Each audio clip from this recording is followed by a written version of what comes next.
Good evening, all you friends and fans of film alike. Welcome to CinemaTalk, the official podcast of RuleThirds.com. Today we're talking reboots and remakes. Let's get it going then. My name is Max. And I'm Larry. And I'm Sean. This is CinemaTalk.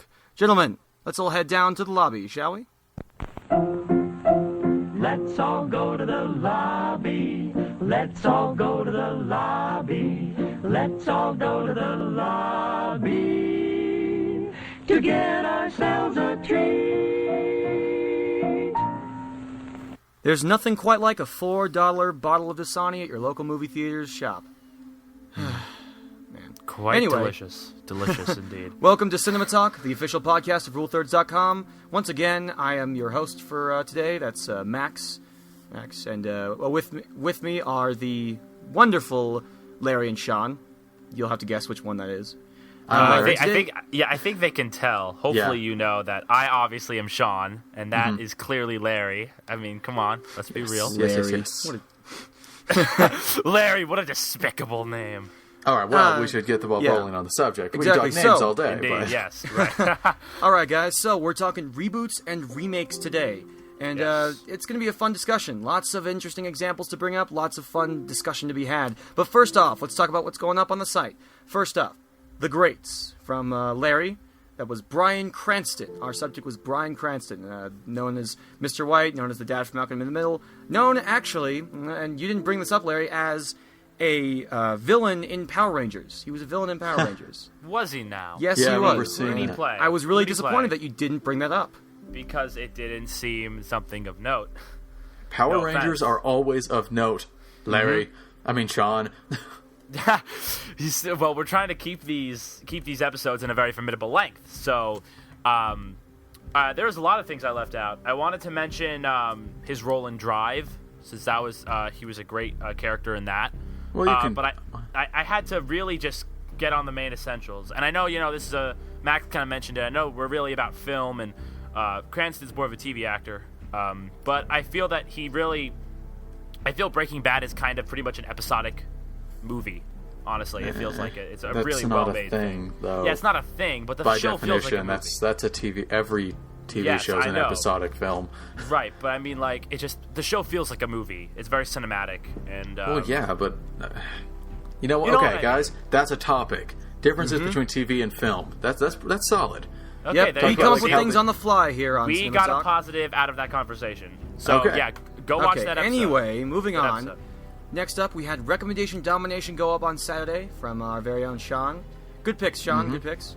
Yeah, thanks. Quick question. Had I recommended Ocean's 11 before? No, you hadn't. Never. Okay, I had this really weird, creeping suspicion that I had, but I didn't really have the patience to go through every single RD I had done and look. But, yeah, it just seems like I should have, because I freaking love Ocean's 11. Great film. Yeah. And I thought Dread is quite good. Oh, perfect recommendation. I felt stupid was the when first one. I couldn't think of a second pick. Right, I had Ocean's 11 because it's a remake, but then I couldn't think of a second. And when that came up, I felt so stupid for not thinking of it right away. It's literally the perfect one. Like Dread and RoboCop, they're synonymous in that way. Okay, well, I won't spoil any more of Recommendation Domination. I think it's solid. I got some Kill Bill references, a joke with Kill Bill. It's pretty good. Yeah. So go check that one out.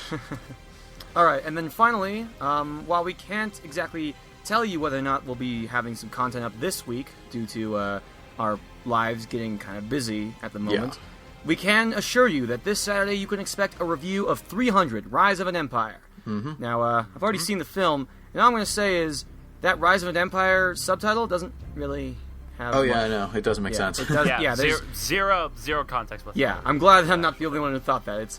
It's weird. All right, well, and real quick, it sounds cool though. It does sound indeed very cool. Real quick, let's get to people talk real quick. Larry, congratulations! I know that you just passed this. You just completed the SAT. Real nice. Oh, very please, nice. please, don't never. Oh, please, you're making me blush. Really, it's a difficult thing. Very difficult. Honestly, it was probably one of the longest wastes of my time I have ever sat through.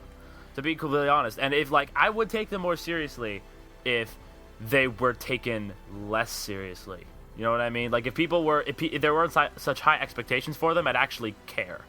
But I don't. My friend my friend put it- CinemaTalk, your number one source for our opinion on standardized testing. Yeah. No, Perfect. wait, no, why? What? Let's No, not. it's just good to congratulate Larry publicly on the fact that he did the SAT, which is a very difficult thing to do. And real quick, Sean, I read your script. Sean sent me a script. I'd like to tell you, it's very good. It's very, thank very you. descriptive. I didn't Yes. get a read. Why did I? I'll get send it to you. read? Oh, Yes, can I just explain to people, because it'll come up later in the podcast. For my scriptwriting class, I had to write a script, and something that I was always kind of interested in is Casablanca, obviously favorite film. In the film, there are 2 German couriers who are killed to get the letters, which is the whole plot device. It's really important. But we never see them. We never get their story. So I decided to do that. So it's a 5-page or 6-page script. It's pretty fun. I had a lot of fun writing. I had a lot of fun writing it. That is. So yeah, if you ever hear that being made, that'd be awesome. If it That ever sounds ends actually up getting produced. really, really interesting. Very interesting viewpoint. If you don't know, it'll be more Sean, interesting for you because you've seen the film. Yes, indeed. Quite a classic, indeed. Yeah. So If at you least, don't know- at least God. my tangent was film related, so I don't feel that bad. Okay. If you don't know, Sean and I are both film students. We go to film school in Yeah. different parts of the country. Fun times. So yeah, but of course we got to get to the real meat of this Of course. podcast, and we're talking about reboots and remakes. Now, because I like reboots and I find them a bit more fascinating than remakes, I would like to talk about remakes first. One quick Alrighty. thing. Can we, for my sake and for viewer, what is the difference between a reboot and a remake? That's a great question, That's a Sean. very interesting Yeah, I thought that's what we question. should start with. Cause Yeah, you see, a remake don't is really a know. redoing of a movie or a book or a game or anything that already exists. A reboot is a reimagining of that particular property. Usually, it's a brand new thing, and it's usually only reserved for franchises and adaptations. So the reboot is a revitalization of a franchise that has a completely So, different direction or focus. RoboCop. Yeah. Which Yeah. really What was is that? kind of both things, which is And great. you know, Right, so that that's why I'm is- kind of confused. that's Because the then I funny look thing. at Amazing Spider-Man. Yeah. People say, "Oh, that's a reboot. That's obviously a reboot." It Of is the definitely a Spider-Man reboot. franchise. But at the same time, it is way closer to the original Spider-Man film than the new RoboCop was to the original RoboCop. we And sure that's about being that? called a remake, and Amazing Spider-Man isn't.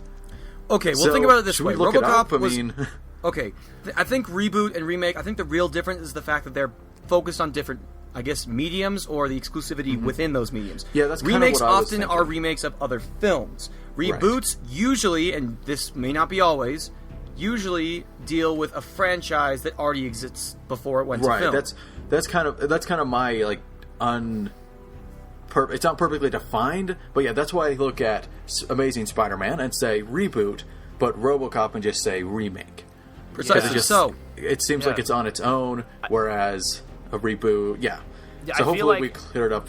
Yeah, That's I our feel- views going in, because we'll be talking about reboots and remakes, so at least hopefully viewers know what we think Yeah. is the difference. We might be wrong, but Well, who I feel knows? like it's like the key. It's like if you got to think about it like this: if you're gonna make a remake, I feel that whenever a director wants to make one, they kind of go into it trying to emulate the past film. Not perfectly, but they have that in mind through and Right. through. But with a reboot, you're putting your own spin on it, which is that's which kind of the focus. yeah, which kind of Sure. leads to my first example, which was RoboCop. Yeah. I wanted to So talk about hold RoboCop. on, Larry, real quick. So we're going to talk about remakes first. Okay. Right. Remakes first, Oh, and we're right, going to go remakes with first. Larry. You are up first. Tell us your examples. Tell us what exactly do these examples represent exactly? What? All right. Well, I think all of the ones that I chose remakes. A lot because I feel that there's a kind of a science that goes into a remake. Because, okay, so let's go down my examples. The first one I want to talk about was RoboCop, and what I found Okay. very interesting was about RoboCop was that it actually was a really good remake. It wasn't a great film as a whole, but as a remake to the story of RoboCop, it brought in this new idea. It brought in the debate between the people who want to see robots in modern society and those who don't. And I didn't really spotlight it that much in the RoboCop review, which is on rulethirds.com right now. I think that was probably the best aspect of the entire movie. I think that is really the thematic foundation of RoboCop is really what set it ahead of other remakes that try to do this kind of thing. I think I like Dredd. I do like Dredd, but I think RoboCop is better than Dredd on that level. Like, when you watch Dredd, I got there was a lot of character in it, and I really like how they kind of expanding the character, but I feel that RoboCop just has a better thematic foundation, and it makes a lot more sense that they revived the franchise. Yeah, with all the drones. And I think it's a very modern it was thing. Very topical, and I really it's a unique situation, really, where a remake, like, the thing of RoboCop was it's just a sci-fi idea, robots being police force. Like, how interesting is that? But it is an interesting thing where we get a reboot that comes out when that's actually a thing. Exactly. That's funny. It was something that was so outrageous. It's kind of like doing a Blade Runner remake once androids are invented. Exactly. It's like, hey, that actually kind of makes sense. And it kind of takes intellect to kind of know when something deserves to be rebooted and when. Yeah, definitely. Remade and when. Now, well, we'll get to the remake. And I expect a remake of Star Wars once we discover midichlorians. And then well, we won't. No, thank you. No, thank you. Fine. Like The development of the Lucas X-Wing. You know what's going to happen. Even George Lucas has said that you should kind of ignore Episode 1. But Yeah. Well, my main point was I expect a Star already Wars do. remake when That's something true. from Star Wars is made. I want to see X-Wings and TIE Fighters just duking it out. the problem is that we're not going to get a Star Wars remake or reboot because the series is going. We got 7, 8, 9 coming up. Yeah, that should be fun. And 2 other standalone films in between. So it's kind of hard to do a reboot. Sean, I was being joking. Jocular. You were being joking. Yes. Okay, well, whatever. Grammar. I'm just That was- pointing it I out. was very joking. So, Sorry, quick that was good. thing. Which one are we talking about first? Remake? Yes, we're talking Yes. remakes first. Great. Okay, so RoboCop brings up an interesting point in the whole, like, here's this new element to it. I think one of the biggest things about remakes, when remakes are kind of ignored or when they're not paid attention to or when they just flat out fail, it's usually when they don't seem to bring anything new to it.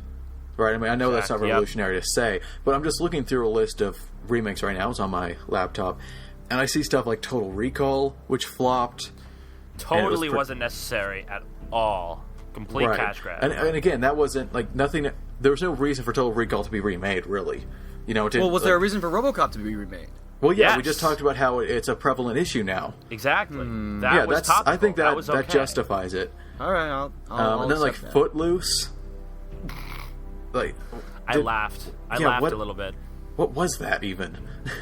I don't know. What? It do you came expect me to out. know? I mean, I heard about it, but no one really saw it, and it wasn't well reviewed at all. And see, the problem with remakes is you've got to. Okay, I have a theory about remakes. It's based entirely around legitimacy. So, Footloose. Who was in Footloose? Kevin Bacon. No, I mean the new one. Oh. Somebody who looks like Kevin Bacon. I'm going to spoil it for you. Literally no one. That is a big literally name. no one. Like, Except there's shots Dennis of Quaid. things and nobody doesn't like. Well, Dennis Julianne Quaid, that's Hough- it. Julianne Hough has some. I've never tag-along. heard that name in my life. I have a couple. It's like a teenage thing, and I should know because Well, she was in Safe Haven, so there you Right. go, Larry. That's where well, you know no, her from. I meant like she's well known in like things like gossip channels and other things like that. I don't know why I know that, but Okay, well, anyway. something in my Yes, you mind do, is Larry. mine. So, legitimacy, you gotta get... Yeah, it's all about legitimacy, and I think the studios need to put effort into it. So, if you hire a bunch of people that no one knows in your Footloose remake, are people gonna go?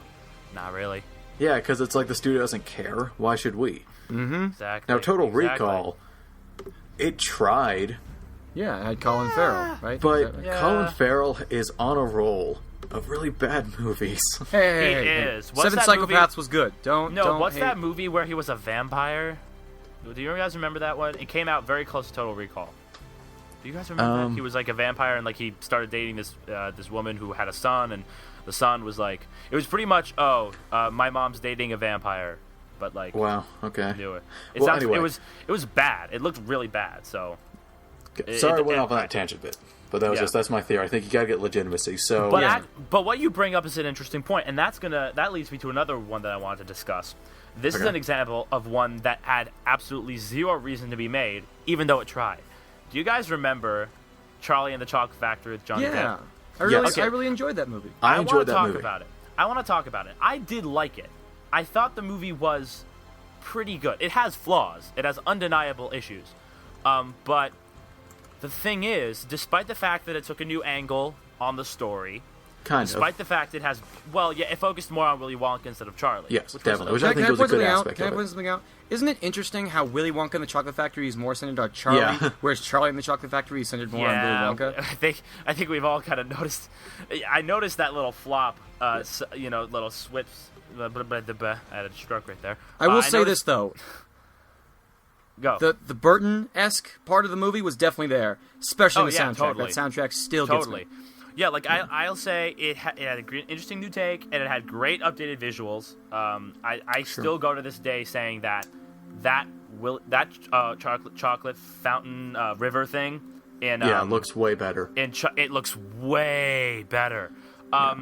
But besides for that, I saw absolutely zero reason for it to be made. Willy Wonka and the Chocolate Factory is one of the most timeless movies I've ever seen. Well, in my is honest it? opinion. Here's how I see it. Is it a remake or is it just another adaptation?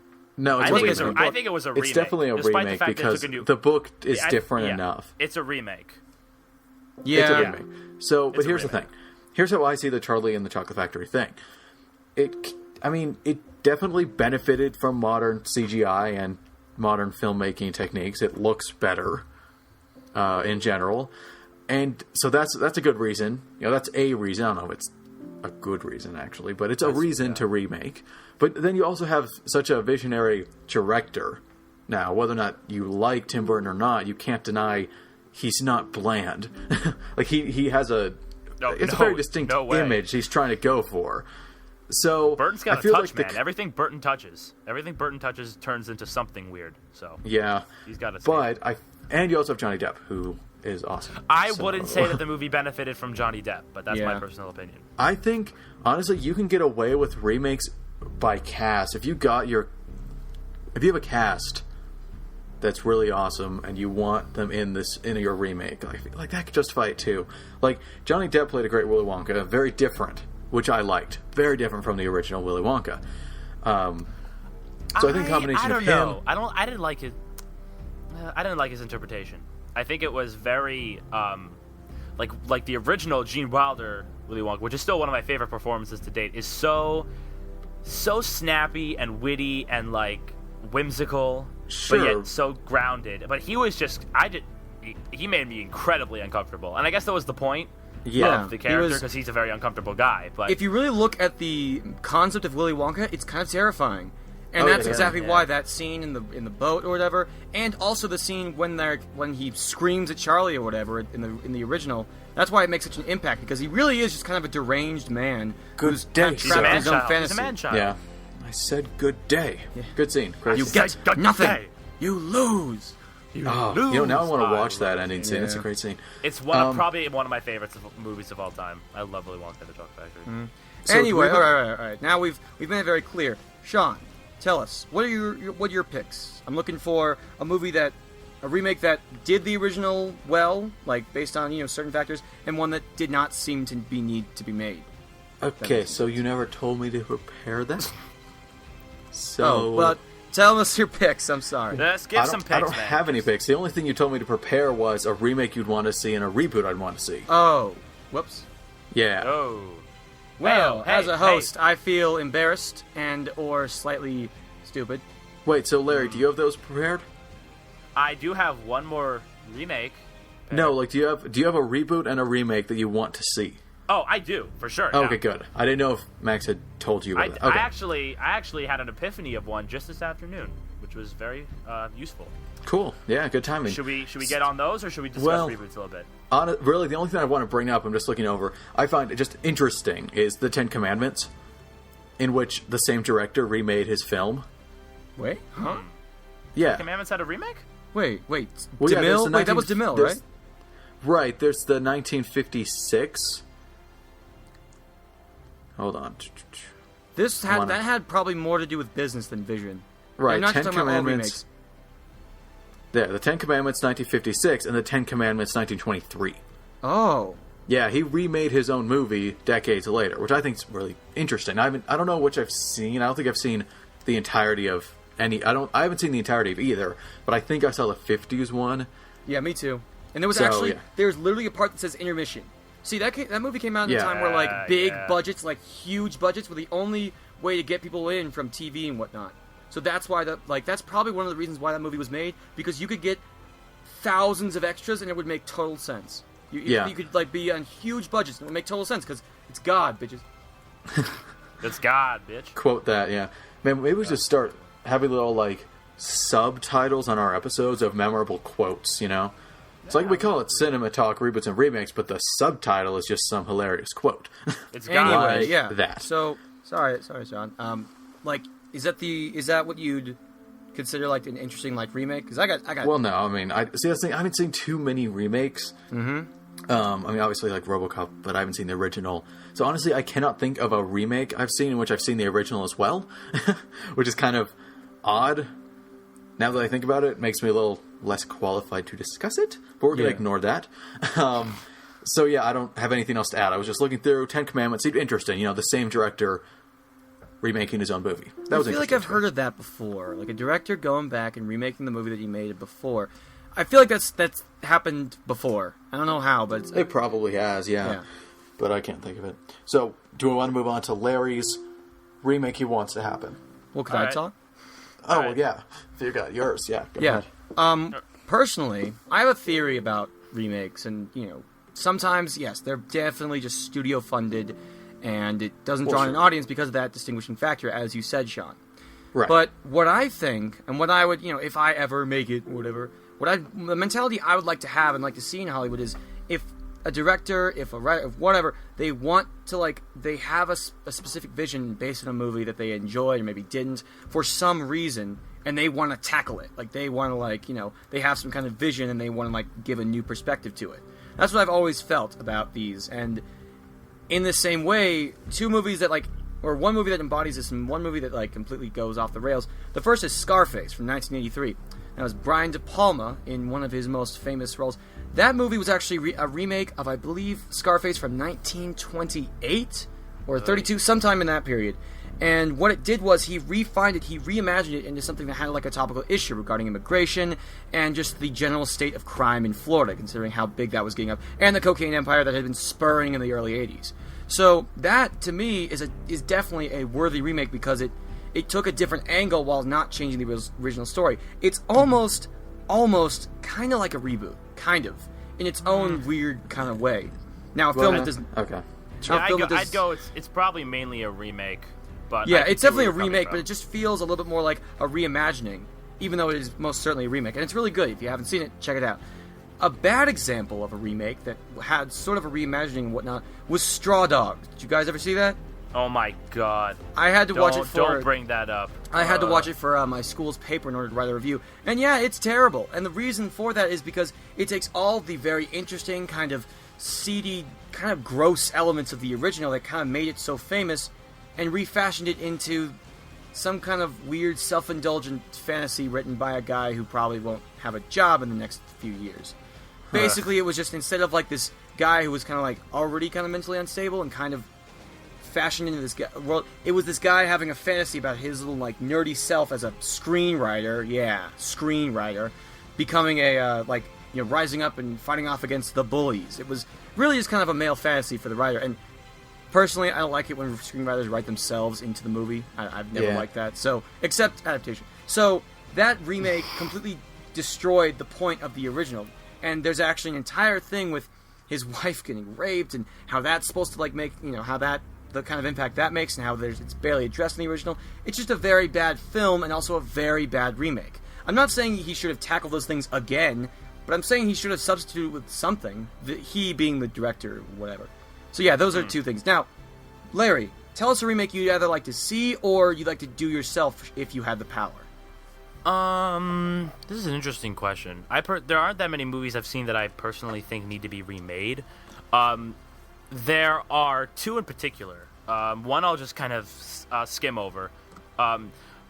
Despite the fact that Clash of the Titans already happened, I want to see a different remake. I think Clash of the Titans, I don't know how to really categorize it. I think it's more of a reboot of Jason and the Argonauts. I don't even think it tells the same story. Yeah, honestly, I feel like if it's that different from the story, you might as well just... Yeah, I think I don't know Clash if it of is the even a Titans- remake. I know Clash of the Titans is its own movie that is kind of based off the same myth. I want to see it would be a perfect tribute to Ray Harryhausen. I want to see somebody take Jason and the Argonauts and completely reinvent it. I'm talking like, I don't know. I'm thinking like it'd be a mix of like what we saw in 300 and 300 Rise of an Empire, but a lot less bloody, and a little less visceral. I want it to be pretty visceral. I'm thinking kind of like have a bit of a Burton touch as far as how dark it can be, but like I'm thinking it definitely's got to be epic because I love the story of Jason and the Argonauts. I think it's a great movie to watch, especially if you're trying to get into film and stuff, because it shows kind of what can be done with stop motion animation. Yeah. Which is a great art form and incredibly impressive, and whoever does it should be bowed upon. Yeah, I actually was at a Harryhausen exhibit in the London Film Museum just a few days after he died in London, which I didn't really know about till after I went there, and I got to see some of the figures he animated with, it was like some skeletons, and it was very interesting. Stop motion is really cool. See, these are great. Larry, if you have this remake come out, you know people are going to ask for you know people are going to give it crap because it doesn't have that stop motion. So I request that whoever does take this task do what the guys at the Lego Movie did and give pseudo stop motion animation. But I'm sure it's possible. No. See, that's just pointless. Do you want to know why the original Clash of the Titans used stop motion? Well, because it's the best they had. Yeah, it was the only thing they had. But we have CGI. I honestly don't think people... No, because it'll be just distracting. It'll be nothing but distracting. The thing about the Lego Movie is that was like its whole style, and that was everything. But if you just have live-action, modern-day filmmaking, and then CGI creatures just brokenly animated to look stop-motion, it's pointless. It's utterly pointless. Yeah, I think... I mean, it's good in theory. I mean, as far as tribute goes, but I think really the best way to tribute him would probably been to improve it. Yeah, all right, fine, I'll give you that. But I mean, still. Okay, idea. In Clash of the Titans, the remake, you put in you kind of invent a monster, right? Like you put one in yourself for this movie that moves in really short bursts, so it looks stop motion, but only make it one monster. That could be fun. Yeah, that could work. It just snaps to places, and that would be your tribute. But not everything monster related should be stop motion. But I like that idea actually. The monster that it kind of snaps, snaps to new positions. And then I was thinking because I rewatched Fiddler on the Roof recently, the movie, and I went to go see a production, and not many people realize how interestingly topical it is. It's the whole entire production and movie is about how times are changing and new generations are forming. And I think really any time, any day now, that's a very topical issue. And I think if it was and Fiddler was remade, because the Fiddler movie is over 3 hours long. It's a very well-made movie, but it overstays its welcome by a long shot. But I love if that someone movie. remade it, I think it could be really good, and it could kind of. I don't want to kind of put my Jewish bias over it, but I mean, it could probably you show probably people. Already did. Yeah, probably, but it could kind of show people some Jewish culture, like as in the mainstream, because people love Fiddler on the Roof. It's a very popular musical, ran for quite a while. But yeah. So, are you saying this remake is a kind of direct remake, or would you set it modern times? Like you were saying, it's kind of prevalent. No. Fiddler on the Roof. But then, how would this remake bring attention to Jewish culture when it's a really orthodox, pretty old Jewish culture that's being spotlighted? Well, because there's still a lot of that culture in Orthodox Jewish culture today. Yeah, but that's also that's just... See, how I say Fiddler on the Roof is that it's a wonderful film, but it is very... I don't know, like, its interpretation is not a modern Jewish culture. Oh, no, right? Not it's at not all. something you see. You don't see the Jewish communities. You don't see this kind of thing that they're about, which is kind of interesting. If you did the remake and made it... I don't know. I don't think you could do it modern, but... You really can't do it modern. The entire I'm just failing to see how, like, what else it would bring light to. Like, what's the angle? I mean, earlier we were talking about this. For a remake to be justified and for it to work and for even audiences to take it seriously, you got to bring something new. You got to have some angle, or you got to have something. So what would you say that angle would be? Well, I mean, because a timeless theme doesn't really... Right. I mean, that doesn't necessarily... Right. See, the thing about RoboCop is that it's that's right not now. a timeless... Yeah, that's not a timeless theme at all. I personally think that a great idea would kind of to have a family angle to it. Like, maybe the story... Because I do love how Fiddler on the Roof is very fourth wall-y, especially with Tevye, the main character, constantly talking to God and the audience throughout the film. Well, it's never to the audience. Well, in the beginning it is. Yeah, The entire beginning monologue. Kind of. But maybe, like, the story could be being told from a modern family, and then it could kind of come back and forth a little bit between them and kind of show, trying to think of a word here. It's like it's like what's happening, what's the word? Like, what's happening in the story is also kind of happening in the real, in like the modern setting. Kind of like parallelism between the two? Yeah, parallelism. That's the word, thank you. I think it'd be interesting if you kind of had some parallelism, because let's be honest, there are some moments in Fiddler that can be cut, and it wouldn't make a difference whatsoever. So I feel like, because there's a very interesting topical issue going on. You have, the guy has 3 daughters, and each one of them is more and more breaking his original traditions. Mm-hmm. And you can have like the grandfather saying it, and then the younger generation, things are happening, and he's commenting on it, and there's kind of a back and forth. I think it could be really interesting how the parallelism can work in that regards. Plus, honestly, the movie was made in the 70s. I think, we're kind of at a Broadway resurgence as of late. There's a lot of great shows. Yeah, definitely. So this could easily make it in the mainstream, and boom, it could be a big hit. Honestly, though, I feel like the parallelism would seem so forced. It would feel so... Like, the appeal of it to the major crowd would just be non-existent. It wouldn't appeal. Comparing it to modern struggles of Jewish people, you're not going to get the main It doesn't audience. necessarily have to be straightforward to Jewish culture. It can be No, based but off like of just other the things. fact that you're bringing it to modern times, I don't think you're going to get the mass impact that you think it would have. Your outlook is different. You were seeing Fiddler on the Roof much differently than majority of people. Perhaps. I mean, no, definitely. Like, that's. I'm not saying it's a bad thing. It's there. It's definitely there. It's like whenever Max and I, well, I guess you too, you want to go into film, but when we see movies about filmmaking, we care a lot more than a normal person, like neutral person would, right? It's just something like that. If you have an attachment to the subject or something like that, you're obviously going to see it differently.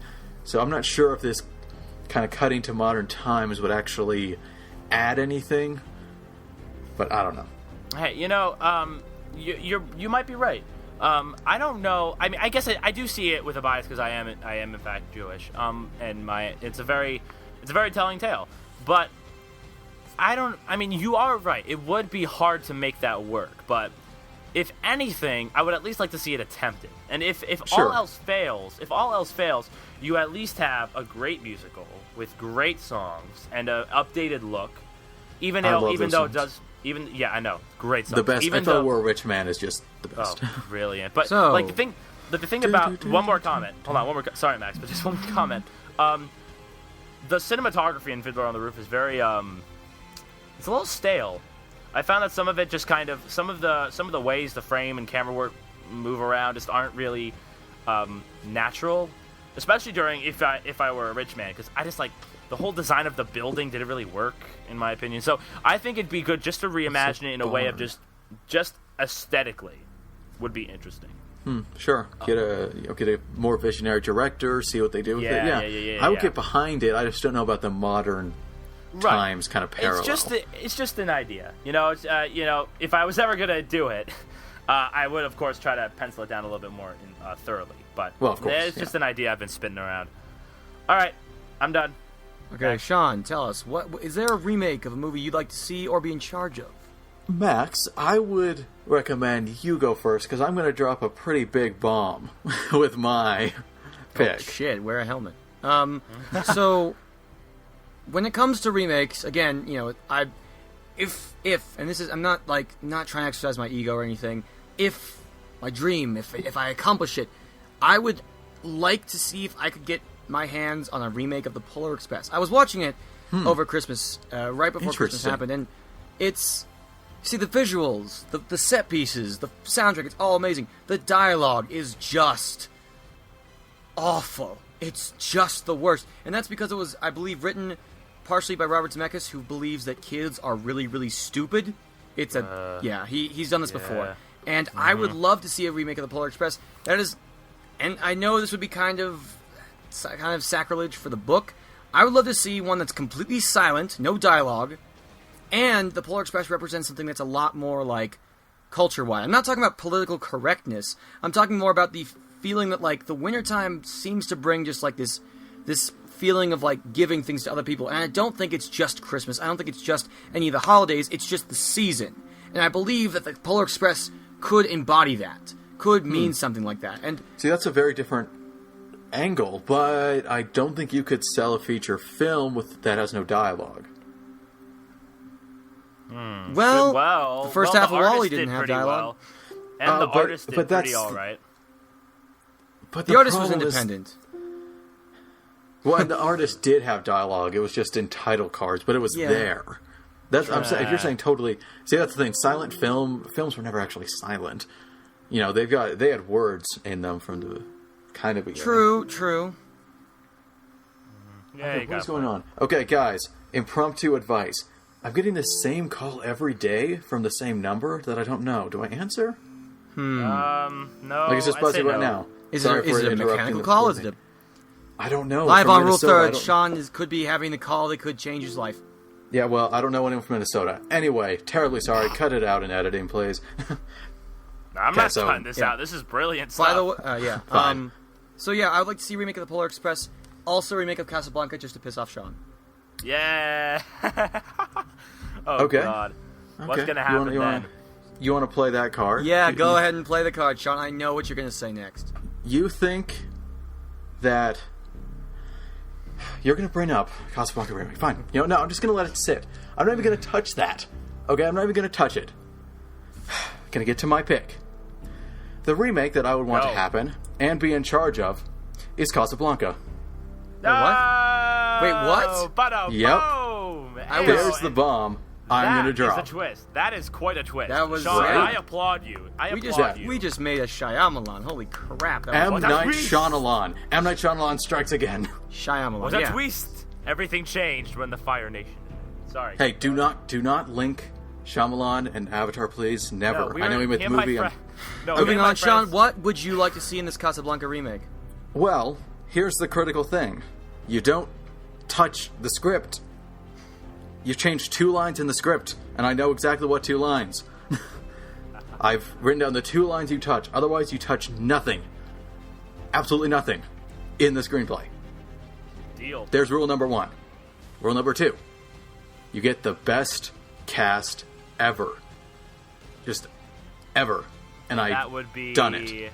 Do you want me to pull up my list? Wait, can I guess 2 of them? Oh my god, has Sean made a fan cast of the Casablanca remake? No, I've casted literally every single character. Jeez. Minor, non-speaking, everyone. Can I guess 2 of them? Yes. Are either Robert Downey Jr. or Anne Hathaway in the film? Yes, one of them is. Benedict Cumberbatch? See? I knew it. No. Oh, okay. Actually, he could. Daniel Craig? No. He was thought about, but no. George Clooney? No. Thought about, but no. We're just gonna play this guessing game for the next hour.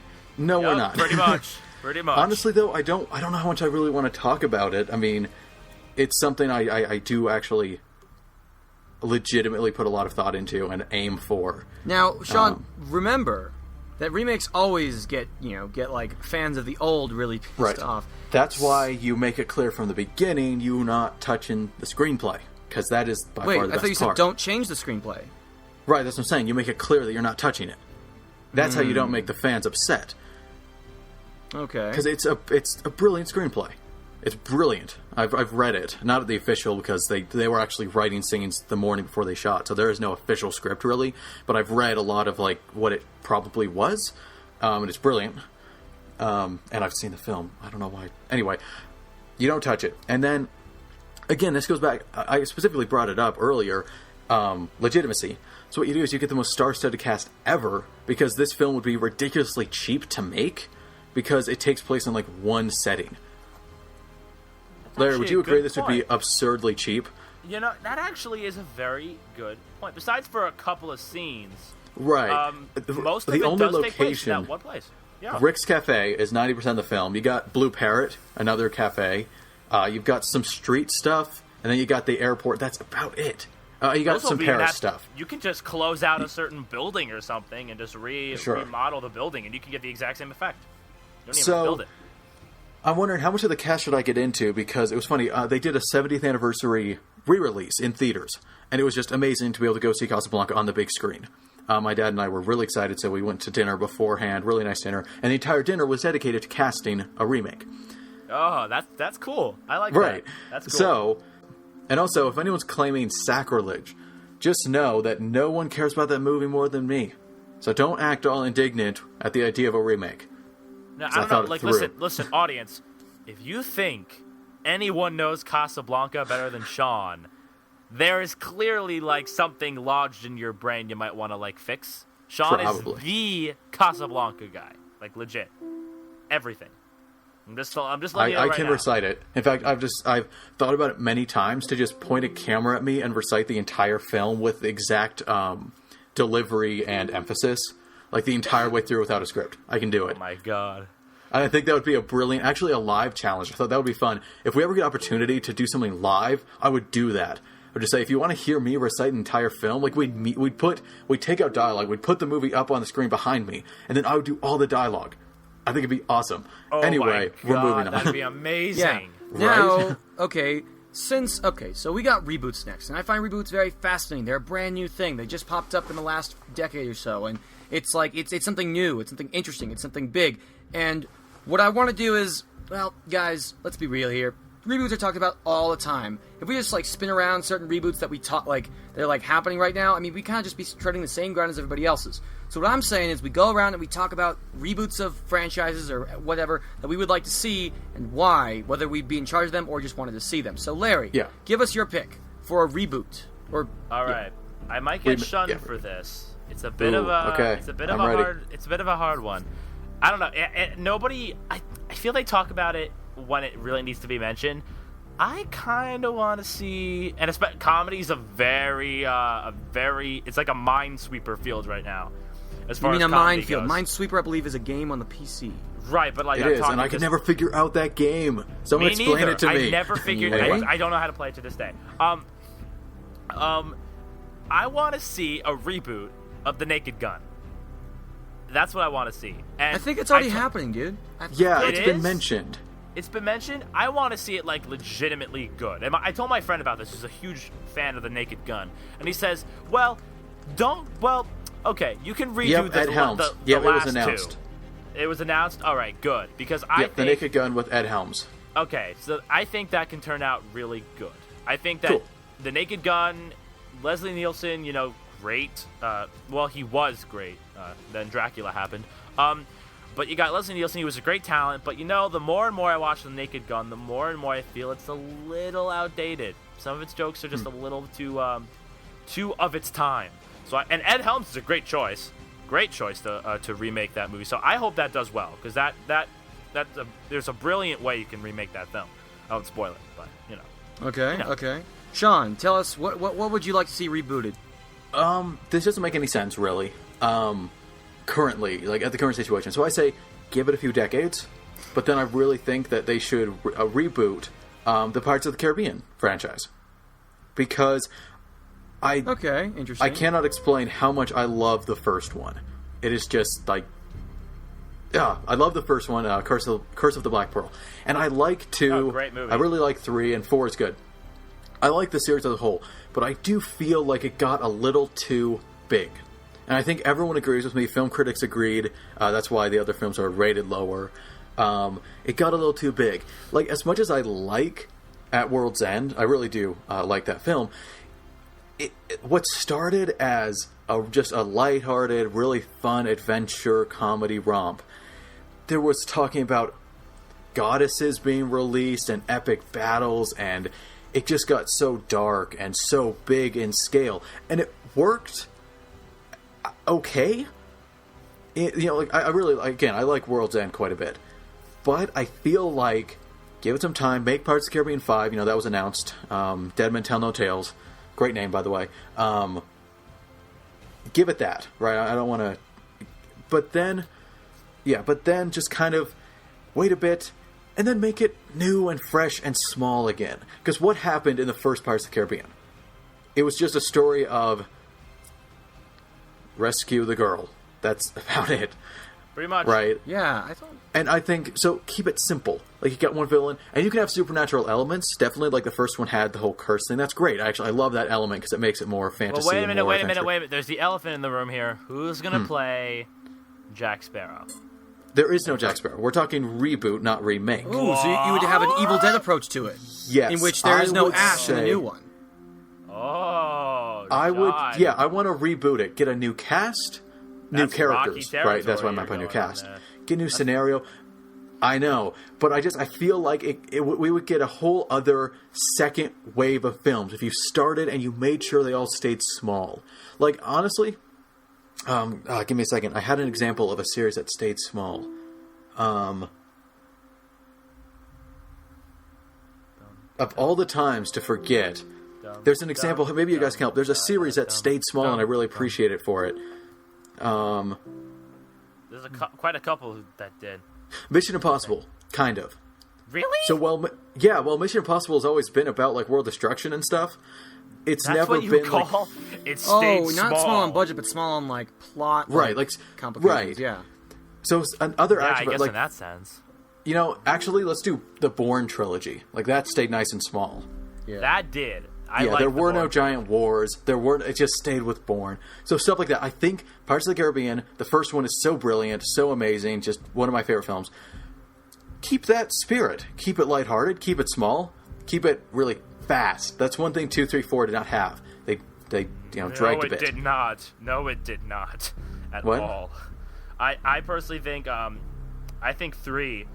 I do not like 3. Really? I do not like it. The main reason why is it drags on. You know what? And on. This is a good CinemaTalk. Keep that in mind. I think Pirates of the Caribbean is a big enough series that we could have an entire episode on that. Oh, great. I got some homework to do. Okay. You've never seen them? I saw the first one, and that's it. That's all that matters. Okay, You're well, fine. actually, you're good. You're pretty good. You don't have to see the rest. Well, no, if we're going to discuss... Anyway, that's for another... Anyway, okay, so you've made your point, Sean. Now, I like to talk. Yes. So, my ideal reboot, would actually be of the Transformers franchise. And I actually have an angle in which I want to approach this. Okay. All right. So, as most people are aware, the Transformers movies were made mainly because Michael Bay wanted to get another project of his that he wanted off the ground, so he just basically took this franchise and did whatever he did to it. And as a result, we got a good movie, we got a god-awful movie, and we got a tolerable movie. So, but the third is so amazing. What I'm thinking is that with the reboot, first off, it's actually about something. And what I'm... That's a good one. You said that. It's like, here's this concept, guys. You take a Michael Bay movie, and you make it about something. Well, that was funny. a lot of what he's... Okay, I'm not going to jump on the Michael Bay hate bandwagon, but what I'm saying is, what my ideal story would be, there's this boy, he grows up, he looks up to, like, I don't know, his father or something, like, to a hero figure. And then this little boy, like, I don't know, maybe 7, 8, he gets swept up in this war with the Autobots and the Decepticons. And what happens is, he watches as the Autobots just shank the crap out of Decepticons, just Transformers destroying each other. And it's sort of like a movie about the loss of innocence. Like, what does it mean to be a hero anyway? What does it mean if we're just destroying other people? Like, interesting. You're talking about intertwining some William Blake and experience stuff. William Blake. Wait, is that a poet? Is that? Yeah, British romantic. Yeah, I remember this. Yeah, basically just like the loss of innocence. Like, that just got classy. You know that phrase. What's that phrase? It's about, like, it's a coming of age story, like Redungsgramon or something. It's like a Redungsgramon thing. Okay. But no, this is official spelling. Somebody will point it out, hopefully. But, like, there's this idea of how William Blake, the poet, I'm learning about British Romanticism and Brit Lit right now. So he has 3 stages of his of life. He has innocence, which is kind of like the the kind of oblivious child who doesn't really understand the tragedy going on in the world. And then you have the experience, which is kind of when the tragedy happens, and then people start, realizing that the world is full of, bad things and things. And then there's organized innocence, which is kind of the mix between the two. Okay, so you're kind of going for that arc. What I would find difficult, first off, is to try and balance the amount of action with the Transformers. It would be about, it would be a perfect balance between this kid and the Transformers. Perfect balance. And this kid would not have, some kind of, his father died in an accident, or his mother died when she had cancer, or something trite and really just formulaic. It would just be about a kid who's just growing up with heroes, and the transition from, an innocent view on the world and on heroes and whatnot, to a much more grim kind of view, and maybe how he can find peace within that. I think the thing that would get in the way is how old this kid would have to be in order to, not make, in order to, I don't know, make it make sense and have it look a little bit, understandable instead of just, this teenager who's probably already gone through all these phases. I want a little kid, the ideal Transformers customer. But he wouldn't be playing with Transformers. Transformers would be completely, absent from this world.